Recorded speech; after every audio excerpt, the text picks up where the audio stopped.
Everybody else, we've just had it with our icons, our sports stars, our celebrities, particularly all pretending to be rappers. LeBron James tatting himself up like he's a rapper. Everybody coming to the arena dressed up like they're a rapper. Everybody wanting to be a rapper on the side. Hey, have you listened to my rap album? Yeah, I know I play football or basketball, but I'm also a rapper. Every arena you go into, every gym you go into, I'm talking about little kids going to play AAU basketball or summer basketball or even elementary, junior high, high school basketball. What are they playing in the background? Cleaned up or non-clean versions of that garbage hip-hop music. There's a fatigue. What is driving Caitlin Clark's popularity and her dominance of the sports world is we finally have someone who's girl next door, who shows up at your house, or you take her home to meet your mom or your dad or both, and they're like, oh man, that looks like a nice girl. Oh yeah, you can bring her home. She's not an OnlyFans model. And there's an opportunity for a male athlete to hop into that boy next door role. Maybe Cooper Flagg will do it. I certainly hope so. Maybe Patrick Mahomes will continue to lean in to what he's been leaning into lately, his faith, and detaching himself from all of that Black Lives Matter, social justice warrior garbage, and all this caping up for George Floyd and Michael Brown and Trayvon Martin. People have had it. And living here in Nashville, I can't say that I know Morgan Wallen, but I know of Morgan Wallen and people close to him. And obviously Morgan Wallen likes to drink and he's a party boy, and he's a typical music star. But if you listen to his music, if you go to his concerts, you go to his shows, if you just look at his appearance, he looks like the kind of guy that would show up at your parents' house and your parents would be like, oh, I can deal with this.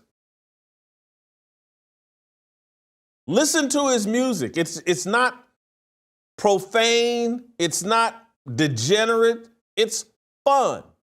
It's rebellious. It's kind of boy next door. It's the kind of music that people of my generation used to listen to. And I've been trying to explain to you all what's happened to me in terms of I listened to this country music because I was not a lifelong country music fan. I've been a country music fan for 4 or 5 years. But I listen to it and I hear the soul in it. When I listen to Riley Green, I can hear the soul. When I listen to Chris Stapleton, I can hear the soul. It's like, this is like the music I grew up with, this country music. There's a longing for a culture that doesn't totally violate people's biblical worldview and traditional values. And Caitlin Clark and Morgan Wallen are benefiting from that. There's room for others. I'm telling any of these black athletes, if they were willing to take the tats off themselves or don't tat themselves up, take the cornrows out and all the time you spend braiding up your hair and just present yourself like a regular guy, someone that could show up on someone's front door and the parents would be like, oh man, my daughter's brought a nice guy home. There's a culture shift. There's a fatigue with this entire hip-hopization, rap music takeover. People are tired of it. That brand, it's gay, from Diddy to all of them. People have figured out what these guys have had to do to get these contracts. And people are just tired of the profanity and the degeneracy. Caitlin Clark and Morgan Wallen represent a cultural shift. I want to lean in a bit more as it relates to Morgan Wallen. For those of you that haven't been paying attention, what is the biggest hat tip you can get in the music industry at the moment? And it's been going on for nearly 2 years. Can I do the pre-concert walkout with Morgan Wallen? It's the greatest taste-making cultural event going on in music. 2 weeks ago, week ago, I can't remember, Drake and Roger Clemens. Roger Clemens, the old baseball star, and Drake, the biggest star in hip hop. They walk out together with Morgan Wallen. Patrick Mahomes and Travis Kelce, when Morgan Wallen was in Kansas City, they came out with Morgan Wallen. Just this past week, our guy Brett Farve, this past weekend, came out with Morgan Wallen. Everybody from the king of rap music, Drake, to any current superstar athlete, the coolest thing you can do is walk out on stage before a concert with Morgan Wallen. This guy owns the music industry right now. He owns the culture.